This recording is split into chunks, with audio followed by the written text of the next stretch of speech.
परमात्मा श्री राधा कृष्ण भगवान, श्री भागवत भगवान, सभी वैदिक आचार्य वृंद, हमारे सहयोगी संगीतक कलाकार, आए हुए सभी भक्तगण, आइए सबसे पहले मन और वाणी को पवित्र करने के लिए 2 बार भगवत नाम उच्चारण, इसके बाद में भगवत कथा का गान।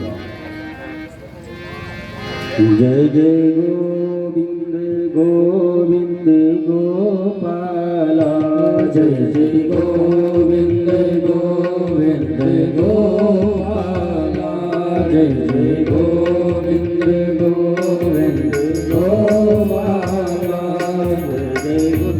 जय जय गोविंद गोपाला।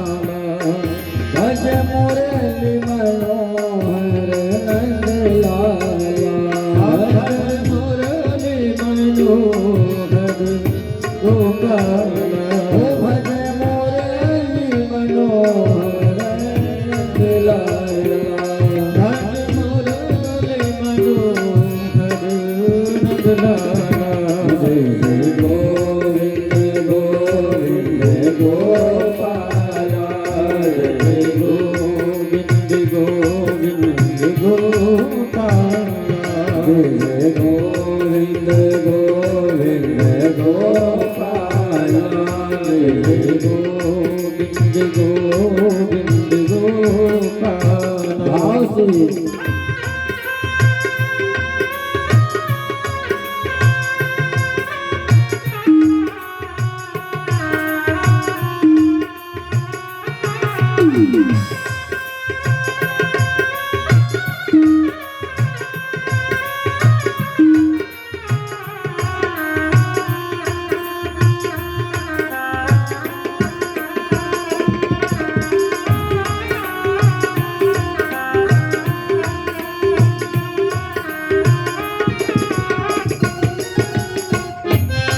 भज मुरली मनोहर नंद लाला, भज मुरली मनोहर नंद लाला, भज मुरली मनोहर आनंद लाला, भज मुरली मनोहर नंद लाला, भज मुरली मनोहर नंद लाला, भज मुरली मनोहर नंद लाला।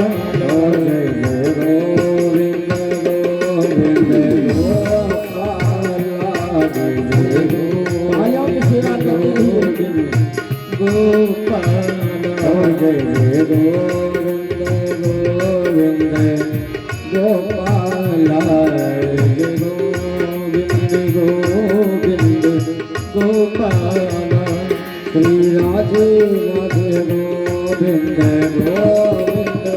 राधे, श्री राधे राधे गोविंद गोविंद राधे, राधे राधे गोविंद गोविंद राधे, श्री राधे राधे गोविंद गोविंद राधे, गोविंद राधे गोपाल राधे, गोविंद राधे गोपाल राधे, गोविंद राधे गोपाल राधे, गोविंद राधे गोपाल राधे, गोविंद राधे गोपाल राधे, गोविंद राधे गोपाल राधे, गोविंद राधे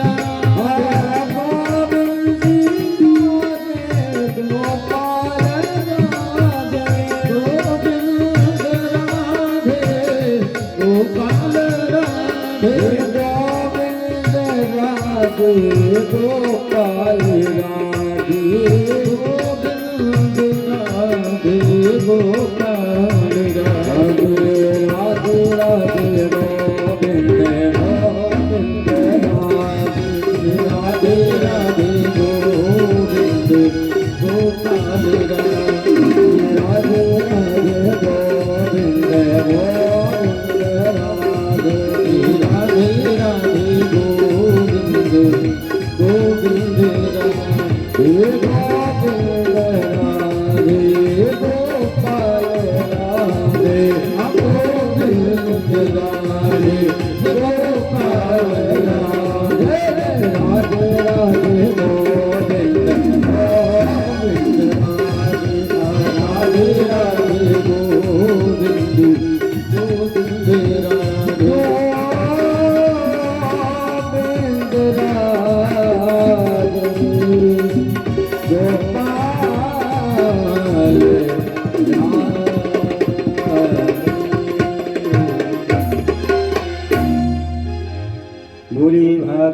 भगवान की जय।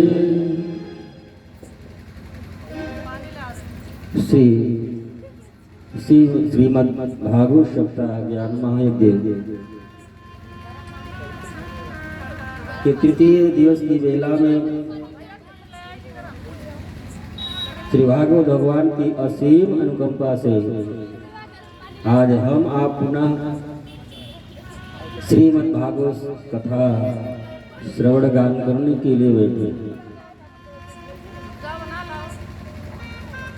जो श्रीमद् भागवत कथा देवताओं के लिए भी दुर्लभ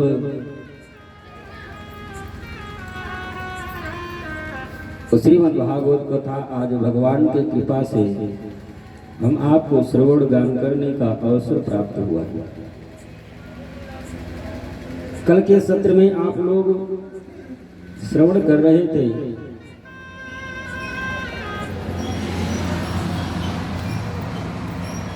कि पांडवों के वंश में जन्म लिए राजा परीक्षित और अपने साम्राज्य को देखने के लिए निकले, लेकिन कलियुग के प्रभाव के कारण संत का अपमान उनके द्वारा हुआ।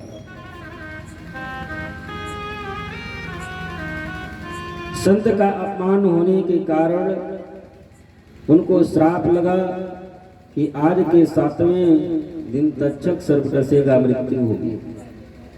गंगा जी के किनारे आ गए। जो भी संत महात्मा ऋषि मुनि जिसको भी पता चला सब आए। श्री सुखदेव जी महाराज का आगमन हुआ। राजा परीक्षित श्री सुखदेव जी महाराज से कहते हैं, महाराज हमको अब तो पूर्ण विश्वास हो गया कि भले ही सर्पदंश से मेरी मृत्यु होगी, लेकिन मेरी सदगति तो हो ही जाएगी, क्योंकि अंतिम समय में गंगा का दर्शन हो जाए तो उसको भी नरक जाना नहीं पड़ता। मैं तो गंगा जी के सन्निकट बैठा हूं और सबसे बड़ी भगवान की कृपा मैं ये मानता हूं कि हमारे अंतिम समय में बड़े बड़े संत ऋषि महर्षि सब उपस्थित रहेंगे, जिनके सामने मेरी मृत्यु होगी। वशिष्ठ, विश्वामित्र, अत्रि, दुर्वासा, अंगिरा, व्यास, ऐसे ऐसे बड़े बड़े ऋषि महर्षि, तुम्हें तो आप लोगों का दर्शन करने मात्र से ही हमारी सदगति हो जाएगी। और ये मैं भगवान की बहुत बड़ी कृपा मानता हूं, क्योंकि बिन हरि कृपा मिले नहीं संता। जब तक भगवान की कृपा न हो तब तक संत का दर्शन नहीं होता, संत की सानिध्य प्राप्ति नहीं हो पाता। तो ये तो हमको पूर्ण विश्वास है कि भगवान की बहुत बड़ी कृपा है हमारे ऊपर। जिस परमात्मा ने गर्भ में आकर के हमारी रक्षा की थी, उस परमात्मा की हमारे ऊपर बड़ी कृपा है। लेकिन महाराज, आपसे एक मैं प्रश्न करना चाहूंगा। मैं अपने लिए प्रश्न नहीं करता। अतः पृच्छामि संसिद्धिं योगिनां परमं गुरुं पुरुषस्येहं यत् कार्यं म्रियमाणस्य सर्वथा। महाराज, जल्दी मरने वाले को क्या करना चाहिए? जिसकी मृत्यु सन्निकट हो वो क्या करे जिससे उसकी सदगति हो जाए, वो नरक जाने से बच जाए। क्योंकि हमारे पास 7 दिन का ही समय है। श्री सुखदेव जी महाराज मुस्कुराते हुए राजा परीक्षित से कहने लगे राजन, तुम्हारे जिंदगी का, तुम्हारे जीवन का कम से कम 7 दिन का ठिकाना तो है। ऋषि ने तुमको श्राप नहीं दिया, आशीर्वाद दिया, 7 दिनों तक तुमको कोई नहीं मार सकता, ये तो गारंटी मिल गई। बाकी यहाँ और कितने लोग बैठे हैं, हम लोगों की 1 सेकंड का ठिकाना नहीं है कि अभी कथा सुना रहे हैं, 10 मिनट के बाद में क्या होगा, लेकिन 7 दिनों तक तुमको जीवित रहना है, कोई कुछ नहीं कर सकता। और दूसरी बात, इस मृत्यु लोक में जो आया है वो 7 दिन में ही जाएगा सब, 8वां दिन किसी के लिए बना नहीं है। रविवार से लेकर के सोमवार तक इसी सप्ताह में सबको जाना है। 8वां दिन किसी के लिए ब्रह्मा ने नहीं बनाया, जाना तो सबको इसी सप्ताह में ही।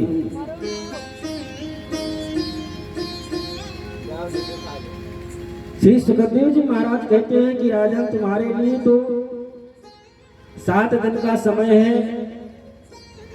और खटवांग नाम के राजर्षि थे, सूर्यवंशी, जो देवासुर संग्राम में देवताओं की प्रार्थना पर उनका सहयोग करने के लिए गए। और देवासुर जब संग्राम समाप्त हुआ तो खटवांग नाम के राजर्षि ने देवताओं से पूछा कि अब आपका कार्य संपन्न हो गया, मैं जाऊं। देवताओं ने कहा कि आप हमारा बहुत बड़ा सहयोग किए, देवासुर संग्राम आपके वजह से हम लोग जीत पाए, आप जो चाहे मांग ले। खटवांग ने कहा कि आप लोग हमको दे क्या पाएंगे, आपके स्वर्ग में अप्सराएं, मदिरा और स्वर्ग की जो सुख सुविधाएं हैं वही देंगे, उससे तो हमको कुछ लेना देना नहीं। लेकिन एक बात बताओ, हमारी मृत्यु कब होगी? देवताओं ने रजिस्टर खोल करके देखा। देवताओं ने कहा कि महाराज, आपके लिए मात्र 2 घड़ी का समय बचा है, 2 घड़ी के बाद में आपकी मृत्यु हो जाएगी। 2 घड़ी के बाद में आपकी मृत्यु हो जाएगी। 2 घड़ी माने 48 मिनट। तो खटवांग ने कहा कि आप हमको तत्काल हमारी राजधानी अवध पहुंचाइए और मैं अपना शरीर अवध में ही त्यागना चाहता था।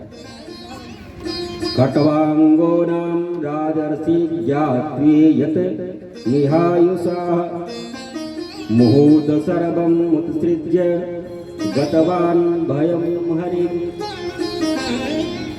सुखदेव जी महाराज कहते हैं, खटवांग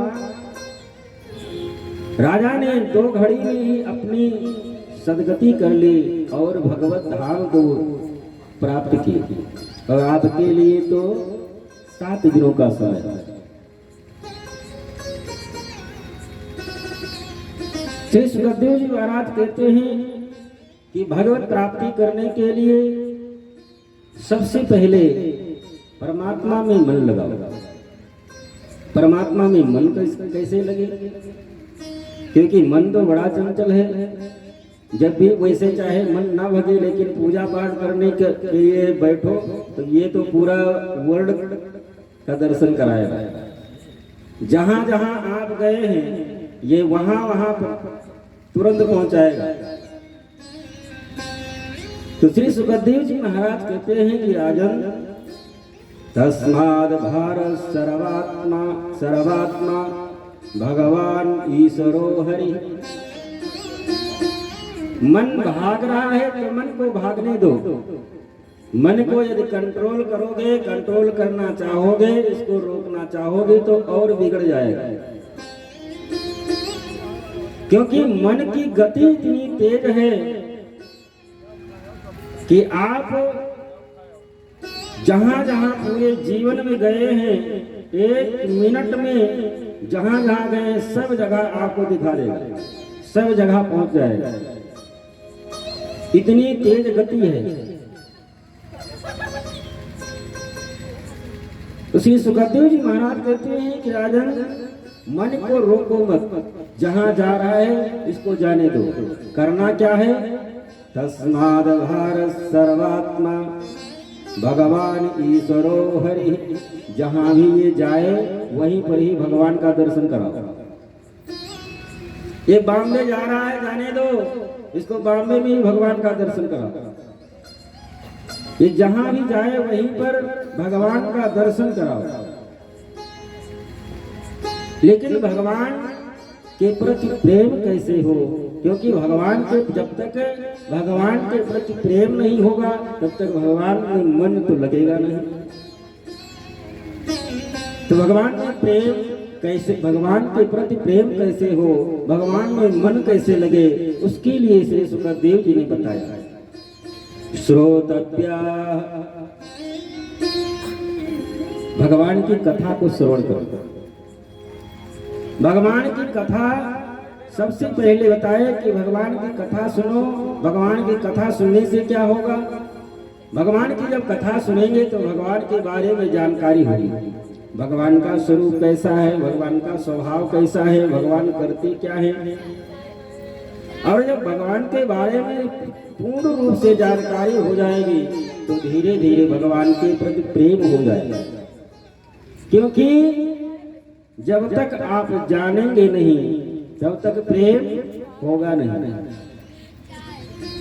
जाने बिन होए न, चाय पानी वाली व्यवस्था कथक बीच में नहीं, कथक बीच में सब नहीं, बाद में खूब पिया।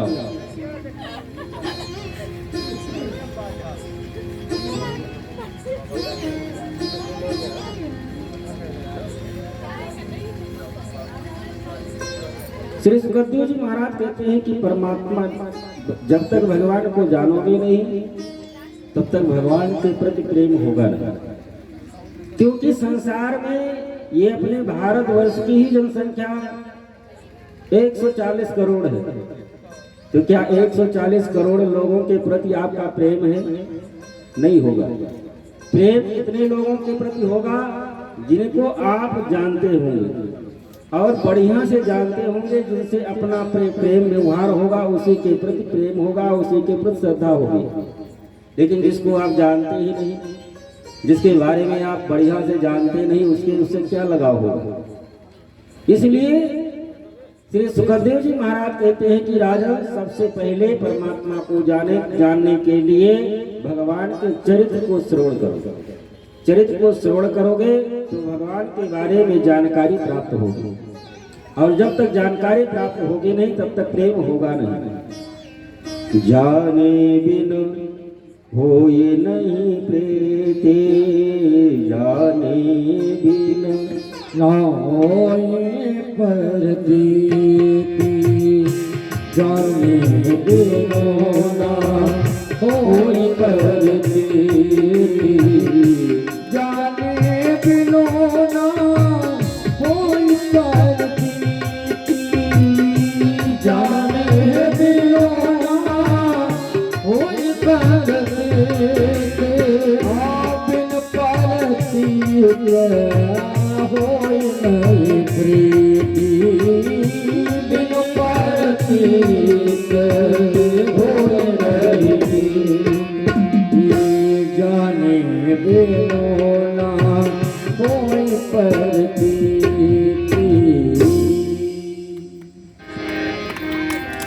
दूसरी बात, यदि कथा सुनने को ना मिले, क्योंकि हमेशा कथा सुनना ऐसा सौभाग्य प्राप्त हो नहीं सकता, तो दूसरी बात बताए श्रोतव्या कीर्तितव्यश्च। पहले भगवान की कथा श्रवण करो। कथा सुनने का अवसर न मिल पाए तो स्वयं बैठ करके भगवान का संकीर्तन करो, स्वयं बैठ करके भगवान का भजन करो। कीर्तितव्यश्च अस्मरतश्च। और मान लीजिए काम कर रहे हैं, उस समय बैठ करके माला जप नहीं कर सकते, भगवान का भजन नहीं गा सकते, तो काम करते हुए भगवान की कथा, जो कथा श्रवण किए हैं, भगवान के चरित्र को जो सुने हैं, उसको स्मरण करिए। कि भगवान की कथाएं, भगवान की लीलाएं ऐसी ऐसी हैं, तो धीरे धीरे करके भगवान के चरणों में प्रेम अपने आप हो जाएगा। भगवान के प्रति जब प्रेम हो जाए तो भगवान से एक रिश्ता जोड़ लो, कोई जो भी अच्छा लगे, और रिश्ता जब भगवान से जोड़ लेंगे तो कौन जो रिश्तेदार है जिसको आप अपना मानते हैं तो चाहेंगे कि ये नरक में जाए। जो भगवान से रिश्ता जोड़ लेंगे तो भगवान आपको नरक नहीं जाएंगे। और परमात्मा तो कहता है कि सन्मुख हो जीव में जब ही जन्म कोटि अघ नाश ही कर। एक जन्म के पाप के लिए तुम घबरा रहे हो कि इस जन्म में हमसे ऐसा ऐसा पाप हो गया, अब हमारी सदगति नहीं हो सकते, अब हमको नरक में जाना पड़ेगा। परमात्मा कहते तुम एक जन्म के लिए रो रहे हो, तुम्हारे करोड़ों जन्मों के पापों को नष्ट करने की सामर्थ्य हमारे में है। एक बार हमारे शरण में तो आओ, एक बार हमारे सन्मुख तो आओ। श्री सुखदेव जी महाराज कहते हैं कि राजन, इस प्रकार से परमात्मा में मन लगाओ और परमात्मा का स्मरण ध्यान कीर्तन यदि 24 घंटा बना रहेगा तो मृत्यु किसी भी समय आएगी तो आपकी सदगति हो जाएगा, फिर नरक जाने से बच जाओ। सुखदेव जी से राजा परीक्षित ने पूछा कि महाराज भगवान जल्दी किसको मिलते हैं? जो बड़ी शुद्धता से साफ सफाई से रहता होगा, सुबह से लेकर के शाम तक 2-3 बार 4 बार स्नान करता होगा, परमात्मा उसको जल्दी मिलते होंगे। श्री सुखदेव जी महाराज ने कहा ऐसी बात नहीं है। व्याधस्य आचरणम, जो कोल भगवान राम को जब वनवास हुआ तो सबसे पहले किनको मिले? जो ऋषि महर्षि हजारों वर्ष से बैठ करके कठिन तपस्या कर रहे थे उनको, जो सुबह ब्रह्म मुहूर्त में उठ करके स्नान करके माला लेकर के बैठ जाते, क्या उनको परमात्मा सबसे पहले राम जी मिले? नहीं, सबसे पहले भगवान किनको मिले? सबसे पहले भगवान राम उन कोल भीलों को मिले जो सालों बीत जाता है स्नान करते ही नहीं। जंगल में रहने वाले कोल भील भगवान सबसे पहले उनको मिले, और भगवान राम को देख करके वो कोल भील उनके पास में जो था वो परमात्मा को समर्पित करने के लिए आ गए। वो ये नहीं देखे कि हमारे पास में ये वस्तु जो मैं ले करके जा रहा हूँ ये परमात्मा को पसंद आएगी कि नहीं। जिसके पास में कंदमूल था वो भगवान राम के चरणों में ले जाकर के समर्पित कर दिया। जिसके पास में जो फल था वो ले जाकर के भगवान के सामने समर्पित कर दिया। जो मछली मार करके लेकर के आया था, मछली ही भगवान को ले जाकर के उनके सामने प्रस्तुत कर दिया। जो हिरण मार करके लेकर के आया था वो हिरण ले जाकर के भगवान के चरणों में समर्पित कर दिया। क्योंकि परमात्मा हृदय के भाव को देखता है, तुम्हारे वस्तु को नहीं देखता। परमात्मा तो केवल आपके मन को देखता है कि आपका हृदय कितना निर्मल है। तो सुखदेव जी ने कहा कि मान लीजिए परमात्मा शुद्धता अशुद्धता नहीं देखता तो कम से कम उम्र देखता होगा कि जब 60 साल के ऊपर हो जाएंगे सरकार भी रिटायर कर देगी, घर परिवार वाले भी रिटायर कर देंगे, किसी काम के नहीं रह जाएंगे तो मंत्र दीक्षा ले लेंगे, भगवान का भजन करेंगे और भगवत धाम को चले जाएंगे। जब घर परिवार वाले रिटायर कर दिए तो भगवान भी रिटायर कर देते हैं। क्योंकि जो जीवन भर किए हो वही अंतिम समय में वही करोगे। चाहो कि जब वृद्धावस्था आ जाएगी, हाथ पैर काम करना बंद कर देंगे, तब मंत्र दीक्षा लेकर के भगवान का भजन करेंगे तो भगवान का भजन तब नहीं हो पाएगा।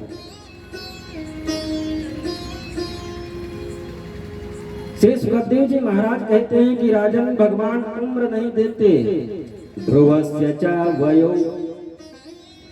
महाराज ध्रुव की अवस्था मात्र 5 वर्ष की थी जब भगवान को प्राप्त कर लिया।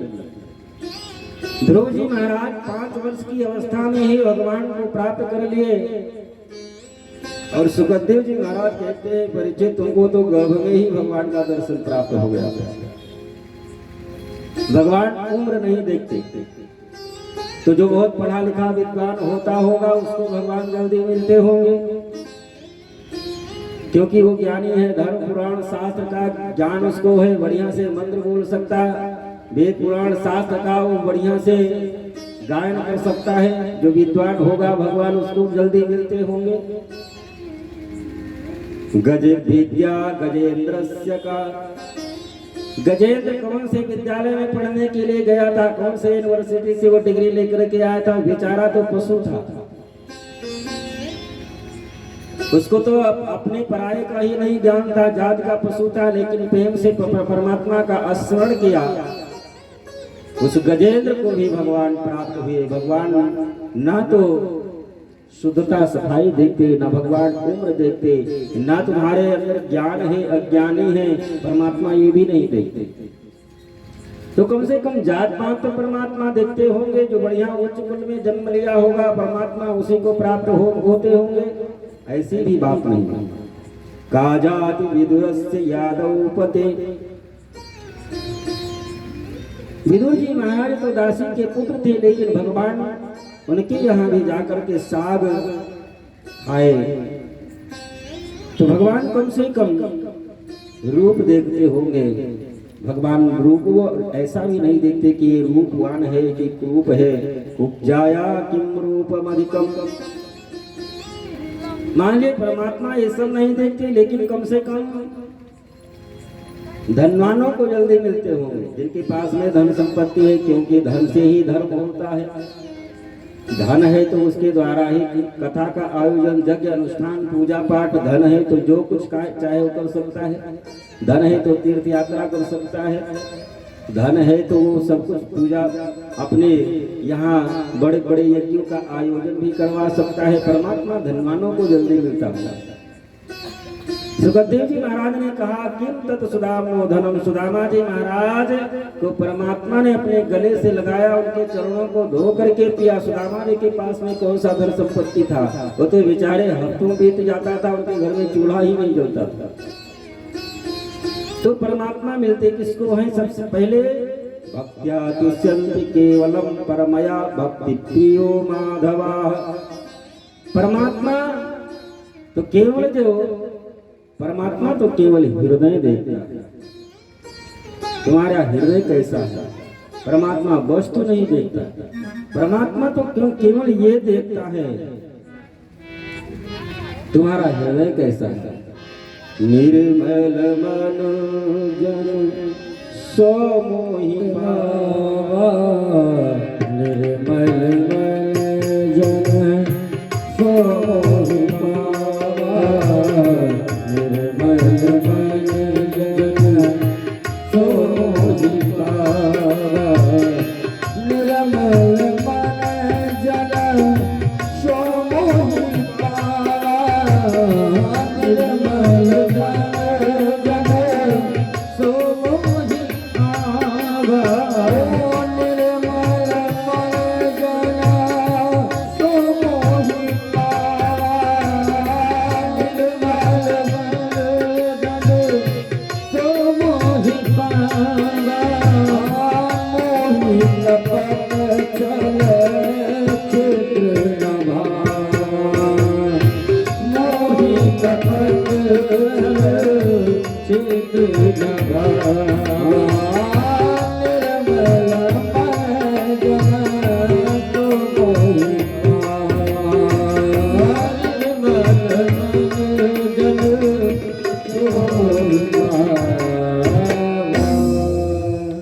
परमात्मा तो केवल आपके भाव को, आपको हृदय के, आप के मन को देखते। परमात्मा जात पात कुल घर ये सब नहीं देखते। एक कलयुग की ही घटना है। राजस्थान में करौली धाम है, बांके बिहारी जी का मंदिर है। और वही करौली धाम के पास में एक गांव में एक काले खां नाम के वकील साहब रहा करते थे। तो काले खां एक दिन सुबह सुबह कपड़ा पहने और कोर्ट जाने के लिए तैयार हुए कि भोजन कर ले, कोर्ट जाना है। लेकिन तब फिर उनके मन में विचार आ गया कि अपने ही पास में बांके बिहारी का मंदिर है, सब लोग जाते हैं दर्शन करने के लिए, बड़ी भीड़ लगती है। आज बांके बिहारी का दर्शन करके आऊंगा, तब भोजन करके कोर्ट को जाऊंगा। फिर मन में विचार किए कि मैं जात का मुसलमान हूं, लोग मंदिर में हमको जाने देंगे कि नहीं जाने देंगे। लेकिन फिर भी मन में सोचे कि परमात्मा के लिए तो सब बराबर है, उसी परमात्मा ने हमको भी इस धरातल पर भेजा है। जितने भी जीव हैं सब उसी परमात्मा से हैं। मैं आज जाऊंगा और दर्शन करके आऊंगा, तब भोजन करूंगा। दर्शन की भावना लेकर के काले खां बांके बिहारी मंदिर पहुंचे। लेकिन गेट के अंदर जब जाने लगे तो उस मंदिर के जो संरक्षक लोग थे काले खां को देख करके रोक दिए कि आप अंदर नहीं जा सकते। क्यों? आप दूसरे धर्म के लोग, आपको अंदर जाने की इजाजत नहीं है। तो काले खां वहीं मंदिर के बाहर बैठ गए। सुबह से शाम हो गई, वहीं पर बैठे रह गए। घर वालों ने इंतजार करते करते जब देखा कि अब शाम होने वाली है, बांके बिहारी का दर्शन करने के लिए गए थे कि दर्शन करके आऊंगा, भोजन करके कोर्ट को जाऊंगा, लेकिन सुबह से शाम हो गई, अभी तक लौट करके नहीं आए। घर परिवार के लोग आए बुलाने के लिए। काले खां ने कहा कि मैं तो घर से प्रतिज्ञा करके निकला था कि जब तक मैं कन्हैया का दर्शन न कर लूं मैं वापस लौट करके नहीं आऊंगा। अब तो मैंने प्रतिज्ञा कर ली है कि जब तक मैं दर्शन न कर लूं मैं वापस नहीं जाऊंगा, भले ही हमारे प्राण निकल जाएगा। और जब तक दर्शन नहीं हो जाएगा तब तक मैं एक घूंट जल भी नहीं पीऊंगा। काले खां वहीं मंदिर के बाहर बैठे रह गए। रात्रि भी व्यतीत हो गई। दूसरा दिन भी बिना अन्न जल के व्यतीत हो गए। दूसरे दिन शाम के शिवरात्रि में जब वहां पन्ना पुजारी जो थे भगवान को भोग लगाए, भोग की थाली भगवान के सामने ले जा करके रखे। आज बांके बिहारी को बर्दाश्त नहीं हुआ। स्वयं बांके बिहारी वो भोजन की थाल लेकर के काले खां के सामने ला करके रख दे। काले खां भोजन करो, 2 दिन व्यतीत हो गया है, बिना अन्न जल के आप बैठे हैं। काले खां ने कहा कि मैं जब तक बांके बिहारी का दर्शन नहीं कर लूंगा तब तक भोजन नहीं करूंगा।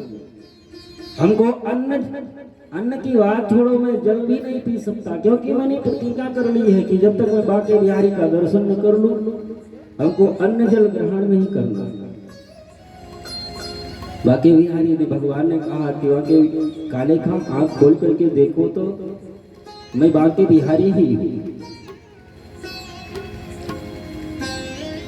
भगवान का दर्शन करके काले खां अपने जीवन को कृतार्थ किए। भगवान स्वयं अपने हाथों से भोजन कराए। लेकिन मंदिर में जब पन्ना पुजारी गए तो देखे थाल तो है नहीं। बाहर निकल करके आए तो काले खां के सामने देखे तो पंडा पुजारी को क्या पता कि भगवान की क्या लीला है। उन्होंने डांट लगा दी कि 2 दिन से ढूंढ करके बैठा हुआ था और भोजन की थाली उठा करके लाया, अपवित्र कर दिया मंदिर को। पंडा पुजारियों ने मंदिर को धुलाई की, दोबारा भोजन प्रसाद की व्यवस्था कराई, लेकिन भगवान रात्रि में उस समय के जो राजा थे उनको स्वप्न दिखाए कि वर्तमान में जो पंडा पुजारी हैं वहां पर पूजा करने वाले उनको हटा करके और दूसरे पंडा पुजारियों को रखो और काले खां को प्रतिदिन दर्शन करने की व्यवस्था बनाई जाए। राजा स्वयं आकर के दूसरे दिन काले खां से मिलते हैं कि आपके लिए मंदिर में जब चाहे आप आकर के दर्शन कर सकते हैं। काले खां ने कहा कि भगवान ने जब अपनी मर्यादा तोड़ करके वो हमको दर्शन दिए तो एक मर्यादा है, उस मर्यादा को मैं भी तोड़ना नहीं चाहता। मैं मंदिर में जाकर के दर्शन अब नहीं जाऊंगा, एक बार दर्शन हो गया बहुत है। तो राजा ने कहा कि आप सीधे मंदिर में मत जाइए, मैं एक मंदिर से अलग सीधे खिड़की खुलवा देता हूँ, आप बाहर से ही आपको दर्शन मिल जाया करेगा। आज भी करौली धाम में बांके बिहारी के मंदिर में बगल से सीधे बाहर से खिड़की खुली हुई है।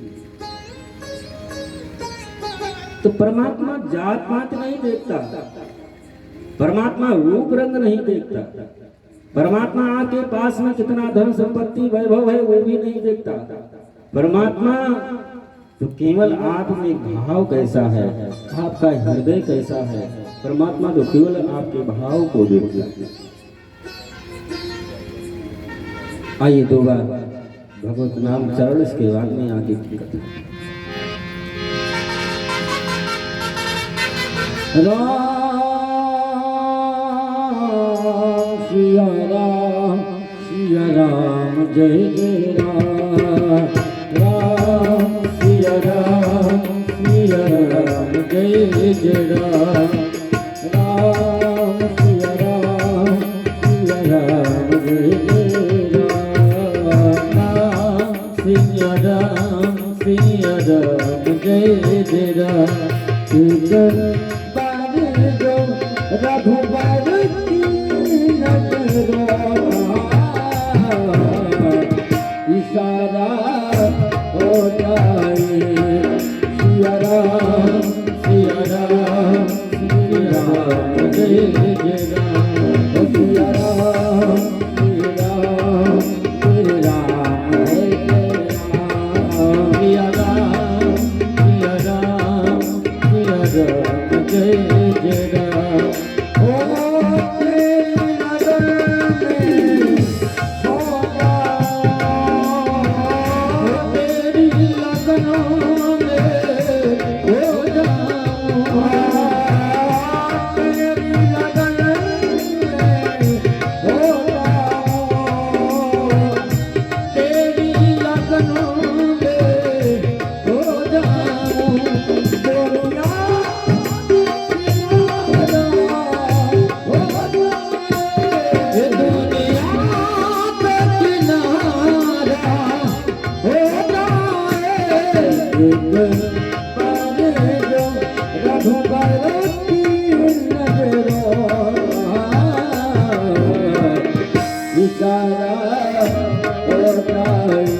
सिया राम जय जय राम।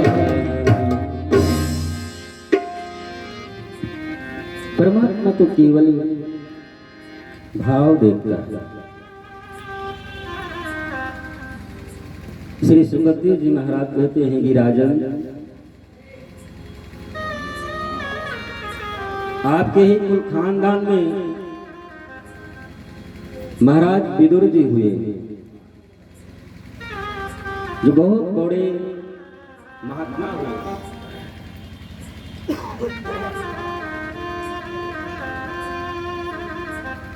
महाराज विदुर जब ये देखे कि हमारे भाई के पुत्र पांडव के पुत्रों को, हमारे जो छोटे भाई हैं पांडव, बड़े भाई धृतराष्ट्र की जो पुत्र दुर्योधन है, वो पांडव के ऊपर बहुत अत्याचार कर रहा है, जो ये बहुत अधर्म है। और अपने कुल खानदान में कोई अधर्म करे ये अच्छी बात नहीं है। मैं भैया धृतराष्ट्र से बड़े भले छोटा हूं, लेकिन उनके पुत्र अन्याय कर रहे हैं तो भैया को आदेश नहीं दे सकता, लेकिन निवेदन तो कर सकता हूं। विदुर जी धृतराष्ट्र के पास गए और निवेदन किए कि भैया आप आंख के अंधे हैं, ये तो सब पूरा संसार जानता है, लेकिन क्या आपका हृदय भी अंधा हो गया?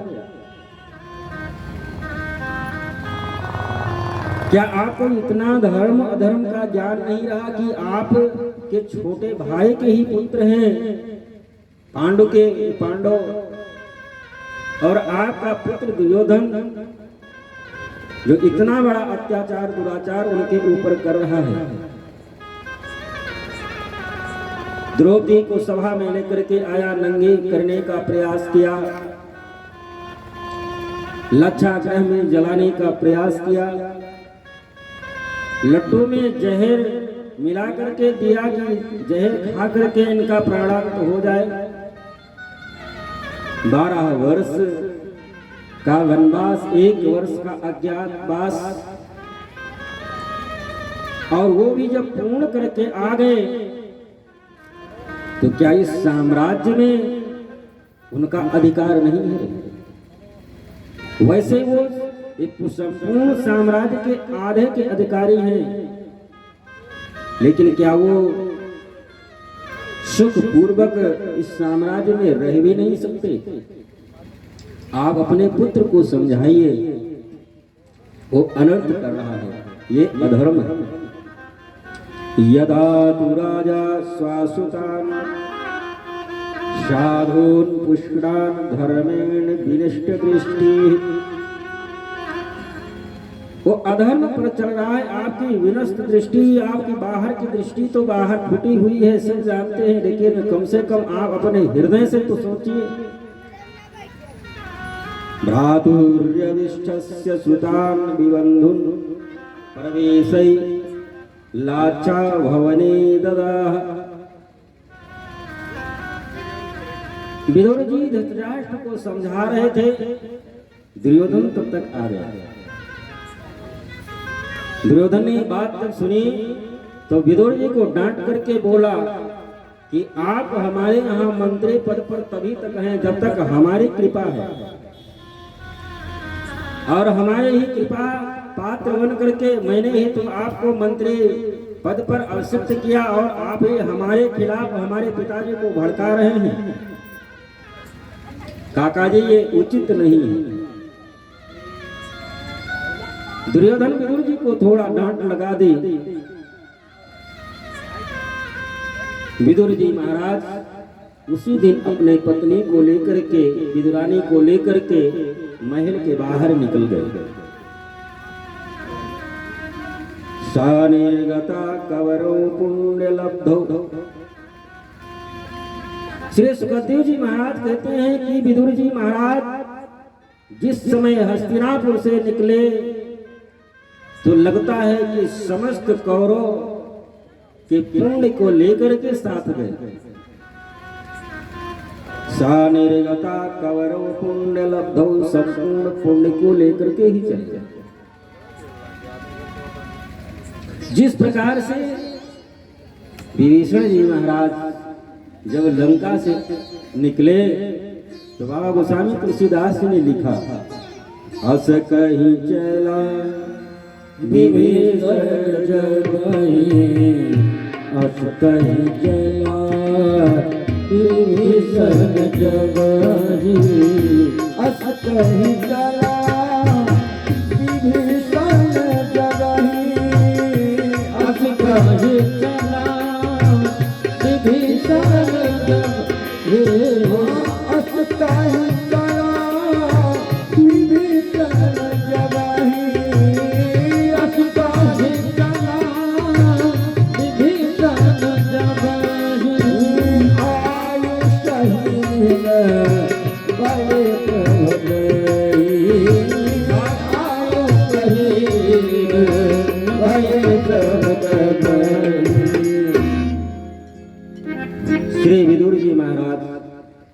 अपनी पत्नी सुलभा को लेकर के, उनकी पत्नी का नाम सुलभा था, सुलभा को लेकर के निकल गए। कदली वन में जाकर के रहने लगे, कठिन तपस्या कर रहे हैं। कदली वन में रह करके कठिन तपस्या कर रहे 12 वर्ष व्यतीत हो गए। विदुर और विदुरानी को तप करते हुए 12 वर्ष जब व्यतीत हो गए, 12 वर्ष के बाद में एक ऐसी घटना घटित हुई। पांडव बेचारे जंगल में दर दर भटक रहे हैं। द्वारिकाधीश भगवान कृष्ण मन में विचार किए कि मैं जाकर के समझाऊं, हो सकता है दुर्योधन मान जाए। द्वारिकाधीश शांति दूत बन करके हस्तिनापुर आने वाले हैं, ये सूचना विदुर जी को भी प्राप्त हुई। दुर्योधन को जब ये सूचना मिला, समाचार मिला कि द्वारिकाधीश आ रहे हैं, पांडवों के तरफ से शांति दूत बनकर के समस्त हस्तिनापुर को बढ़िया दुल्हन की तरह सुंदर सजाया।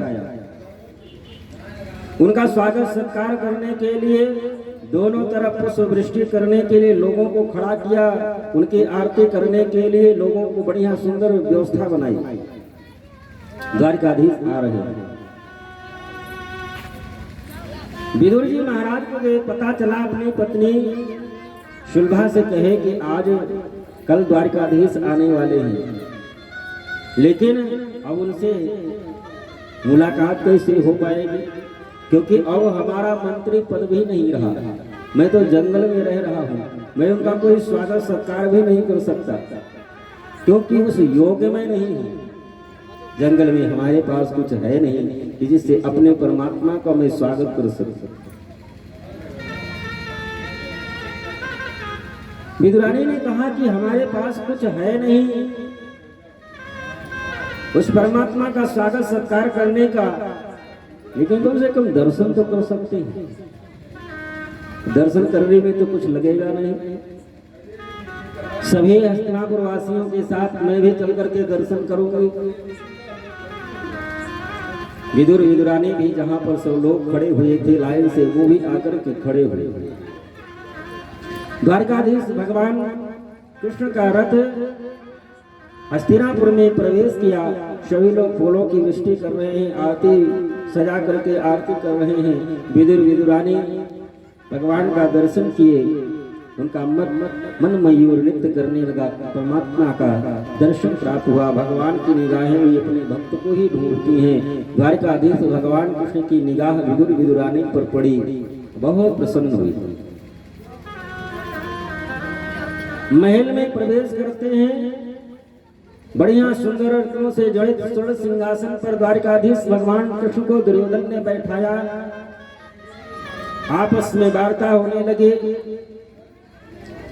दुर्योधन कहने लगा कि प्रभु, हमको पता है आपके आगमन का कारण। द्वारकाधीश भगवान ने कृष्ण ने कहा कि हमारे आगमन का कारण तुमको पता है, लेकिन मैं ये चाहता हूं कि ये जो महाभारत का युद्ध होने वाला है, ये युद्ध टल जाए, क्योंकि युद्ध होगा, लाखों लोग मरेंगे, लाखों महिलाएं विधवा हो जाएंगे, कई लाख बच्चे अनाथ हो जाएंगे। और वैसे भी क्या पांडव आपके कोई नहीं लगते? वो आपके काका के ही तो पुत्र हैं। वैसे तो नियमता आधा साम्राज्य उनको चाहिए, लेकिन मैं आधा साम्राज्य न मांग करके केवल 5 गांव मांगने के लिए आया। 5 गांव दे दो, वो अपना गुजर बसर कर लेंगे 5 ही गांव में। दुर्योधन ने कहा कि कन्हैया, सूचक्रे वनैव दास्यामि, सूचक्रे वनैव दास्यामि, बिना युद्धेन केशवा। बिना युद्ध के आप 5 गांव की बात कर रहे हैं। मैं सुई के नोक के बराबर भी जमीन पांडवों को नहीं दे सकता। मैं युद्ध के बिना पांडवों को सुई के नोक के बराबर उनको कुछ नहीं दे सकता। और रह गई बात धर्म और अधर्म की, आप कह रहे हैं कि दुर्योधन बहुत बड़ा अधर्म कर रहा है। केशव जानामि धर्मम न च मे प्रवृत्ति। दुर्योधन कहता है कि कन्हैया क्या धर्म है क्या अधर्म है वो मैं जानता हूँ, लेकिन अधर्म क्या है उसको मैं लेकर के चल नहीं सकता, उसमें हमारी प्रवृत्ति नहीं है। जानामि धर्मम न च मे प्रवृत्ति। मैं ये जानता हूं कि ये धर्म है, इस पर चलना चाहिए, ये धर्म है, इसको करना चाहिए, लेकिन उसमें हमारी प्रवृत्ति नहीं है, मैं उसको कर नहीं पाऊंगा। और जानामि अधर्मम न च मे निवृत्ति। और मैं ये जानता हूं कि ये अधर्म है, ये करना अधर्म है, उससे हमारी निवृत्ति है, उसको मैं छोड़ नहीं पाऊंगा। मैं अधर्म करना छोड़ नहीं पाऊंगा और धर्म हमसे हो नहीं पाएगा। दुर्योधन कहता है कि धर्म अधर्म ये मैं जानता भी, लेकिन कन्हैया केनापि देवेन हृदय स्थितेन, लेकिन हमारी इसमें कोई गलती नहीं है। मैं अधर्म कर रहा हूं इसमें हमारी कोई गलती नहीं है, क्योंकि केनापि देवेन हृदय स्थितेन, आप तो सबके हृदय में बैठते हैं, आप तो कण कण में व्याप्त हैं, आप हर जीव में हैं, आप हमारे में भी, हमारे हृदय में आप ही बैठे हैं। मैं तो यही मानता हूं कि यथा नियुक्तोस्मि तथा करोमि, जिसके लिए आपने हमको नियुक्त किया है वो कार्य मैं कर रहा हूं। इसलिए मैं जो कुछ भी कर रहा हूं मैं ये मान रहा हूं कि मैं कोई अधर्म नहीं कर रहा, क्योंकि यथा नियुक्तोस्मि तथा करोमि, जिसके लिए आपने हमको नियुक्त किया है, जिस कार्य के लिए आपने नियुक्त किया है वही कार्य मैं कर रहा हूं। आपस में वार्ता हुई। दुर्योधन ने कहा कन्हैया ये वार्ता रात्रि भर होती रहेगी, चलो एक काम करो, सबसे पहले हमारी माँ आपके लिए 56 प्रकार का व्यंजन बनाई है, आप चल करके भोजन कर लो, फिर इसके बाद में वार्ता तो होती ही रहेगी। द्वारकाधीश भगवान कृष्ण ने कहा कि हमारा तो निमंत्रण हो चुका है, और रह गई बात आपकी माताजी ने 56 प्रकार का भोग व्यंजन बनाया है, तो इस समय हमारे पेट में भूख नहीं है, क्योंकि भोजन दो ही परिस्थिति में किया जा सकता है। भोजन दो ही परिस्थिति में हो सकता है, या तो पेट में भूख हो, या तो खिलाने वाले के हृदय में खाने वाले के प्रति श्रद्धा हो। तो इस समय ना हमारे पेट में भूख है और हमको पता है कि हमारे प्रति कितनी श्रद्धा है तुम्हारे हृदय में, वो बात मैं जानता हूं। इसलिए मैं आपके यहाँ भोजन नहीं करूंगा, क्योंकि हमारा निमंत्रण हो चुका है। कहाँ? काका विदुर के यहाँ। काका विदुर के यहाँ, उनके यहाँ स्वयं तो खाने का ठिकाना नहीं, वो आपका निमंत्रण कैसे ले सकते? विदुर जी वही सभा में बैठे हुए थे किनारे, और मन में विचार करने लगे, हम कन्हैया का कब निमंत्रण ले, हमारे घर में तो कुछ है नहीं, अब हम इनको खिलाऊंगा कहाँ से। दौड़े दौड़े बाजार में गए, कहीं पर किसी के यहाँ जो जिलेबी ले रहे हैं, किसी के यहाँ कोई मिठाई ले रहे हैं, किसी के यहाँ से रोड़ी ले रहे हैं, किसी के यहाँ से मक्खन ले रहे हैं, किसी के यहाँ से मिश्री ले रहे हैं। पूरे मार्केट में दौड़ दौड़ करके अपने कन्हैया के लिए खाने का, स्वागत का सामान जुटाने लगे। और इधर द्वारिकाधीश भगवान कृष्ण जिस प्रकार से भक्त भगवान के मंदिर नंगे पांव जाता है, भक्त जिस प्रकार से नंगे पांव परमात्मा के मंदिर को परमात्मा से मिलने के लिए जाता है, उसी प्रकार से आज द्वारिकाधीश भगवान कृष्ण भी नंगे पांव अपने भक्त विदुर के घर जा रहे हैं। विदुर के घर द्वारिकाधीश भगवान कृष्ण नंगे पांव जा रहे हैं। कुटिया के बाहर जाकर पहुंचे, बाहर से आवाज लगाई, विदुर काका। विदुर जी तो है नहीं। अरे विदुर काका, मैं द्वारिकाधीश आपका भतीजा लेकिन विदुर जी थे नहीं उस समय। विदुरानी कुटिया में स्नान कर रही थी, फटे पुराने वस्त्र में स्नान कर रही थी और कन्हैया की आवाज को सुन करके विदुरानी को ये ज्ञान ही नहीं रहा कि मैं इस समय किस अवस्था में हूँ, और दौड़ करके आए दरवाजा को खोल दो। कन्हैया ने विदुरानी को इस स्थिति में देख करके अपने पीताम्बर को ओढ़ा दिया। विदुरानी जी द्वारकाधीश भगवान कृष्ण का हाथ पकड़ करके आंगन में लेकर के आई। कन्हैया आप यहाँ बैठो, ये जगह शुद्ध है। नहीं नहीं कन्हैया, यहाँ पर थोड़ा सा कूड़ा पड़ा हुआ, ये जगह ठीक नहीं है, आप यहाँ नहीं, यहाँ पर बैठो। अरे कन्हैया ये भी जगह थोड़ा गड़बड़ लग रही है, खाला ऊंचा है, यहाँ पर नहीं कन्हैया, आप यहाँ पर बैठो। थोड़ी ही देर में विदुरानी द्वारकाधीश को पूरे आंगन में नचा डाला। उनको ज्ञान ही नहीं है कि हमको स्वागत सत्कार कैसे करना चाहिए। भगवान के लिए उल्टा पीड़ा रख दे, भगवान उसी पर बैठ गए। कन्हैया ने कहा कि काकी बहुत तेज से भूख लगी है। द्वारिका से चल करके हस्तिनापुर आया, लेकिन अभी तक एक घूंट जल नहीं पिया हूँ, बहुत तेज से भूख लगी है, कुछ खाने के लिए लाओ ना। विदुरानी ने कहा कि घर में तो और कुछ है नहीं, आके काका जी बाजार गए हैं, अभी कुछ ना कुछ तो जरूर लेकर के आते ही होंगे। लेकिन घर में हमारे ही बगीचे का केला रखा हुआ है, मैं लेकर के आती हूँ, आप तब तक पाइए। पत्तल में वो केला को लेकर के आई रखी, और प्रेम में ऐसे पागल हैं विदुरानी कि केला को छील करके और छिलका कन्हैया को पकड़ाती जा रही है और केला को दूर फेंक देती है। कन्हैया एक छिलका खाए, दो छिलका खाए, तीन छिलका खाए, छील करके केले की छिलका को देती जा रही है, कन्हैया खाते जा रहे हैं। तब तक विदुर जी महाराज आ गए बाजार से।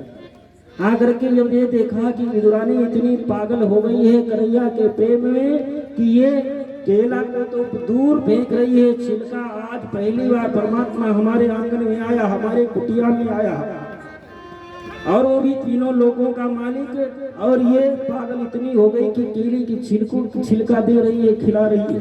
दौड़ करके आए, विदुर की हाथ पकड़ लिए कन्हैया, मैं भले ही गरीब हूँ, लेकिन कम से कम जो था आप हमारे घर में वही पाते। कम से कम आप ही बोल दिए होते कि कम से कम ये छिलका आप काके नहीं पकड़ा रही हैं। देखो कन्हैया, ये देखो माखन में लेकर के आया हूँ, मिश्री बाजार से लेकर के आया हूँ, रबड़ी भी लेकर के आया हूँ। कन्हैया छोड़ो इसको, अब आप इसको पाओ। द्वारिकाधीश भगवान कृष्ण ने कहा काका, केवल 2 ही बार हमको खाने का आनंद मिला। एक तो सेवरी अपने हाथों से जब बेर खिलाई थी, खाने का आनंद तब मिला था, और खाने का आनंद आज जब काकी जी अपने हाथों से केले का छिलका खिला रही थी, तो जो आनंद मिल रहा था काका, आज तक तीनों लोगों ने बहुत लोग खिलाए, लेकिन वो आनंद नहीं मिला। ये माखन, मिश्री, मेवा, छप्पन भोग, ये तो सब हमेशा लोग लेकर के बैठे रहते। जिस प्रेम से माँ खिला रही थी, उस प्रेम में वो स्वाद था। ये आपके जो ये माखन मिश्री लेकर के आए काका जी, उसमें स्वाद नहीं है, क्योंकि परमात्मा के लिए तो सब केवल प्रेम का ही परमात्मा भूखा है, आपके वस्तु का।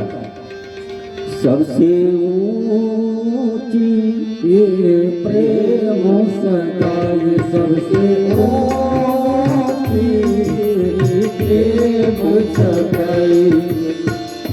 दुर्योधन धरा मेवा त्यागो, दुर्योधन धरा मेवा त्यागो, सागत दुर्धर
प्रीत बढ़े वृंदावन ऐसी प्रीत बड़ी वृंदावन ऐसी प्रीत बढ़े वृंदावन गोपियन नाच नचाए सबके प्रेम गाई सबके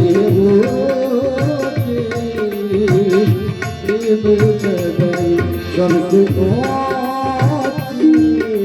प्रेम गाई सबसे प्रेम गाई सोर तोरा इस लायक नाही सोर लायक नाही सोर तोर इस लायक नाही लायक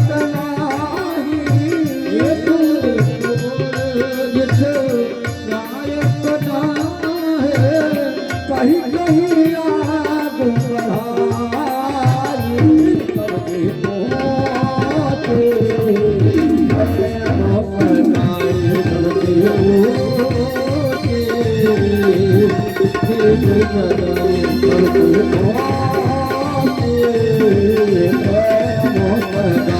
सबके पहुँचे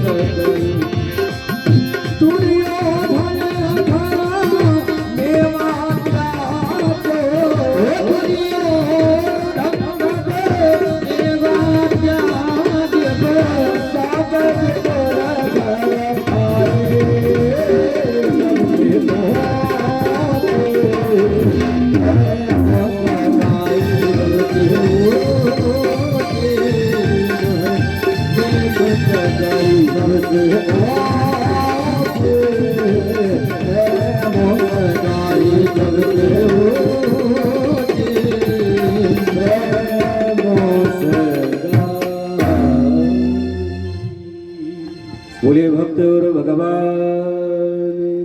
जय। परमात्मा केवल भक्त के हृदय को देखते हैं। जिस प्रकार से बुजुर्ग भगवान का भजन करते थे, जिस प्रकार से भक्त भगवान का भजन करता है, भगवान भी अपने भक्त को उसी प्रकार से वो भी याद करते हैं।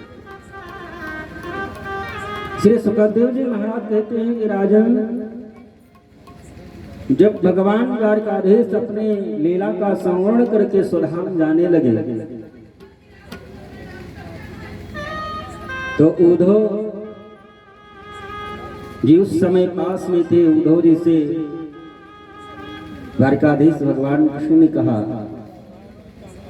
कि आप यहां से जाने के बाद में हमारे काका विदुर से जरूर मिलना और उनके सानिध्य में पहुंचोगे तो आप भी संत हैं, वो भी संत हैं,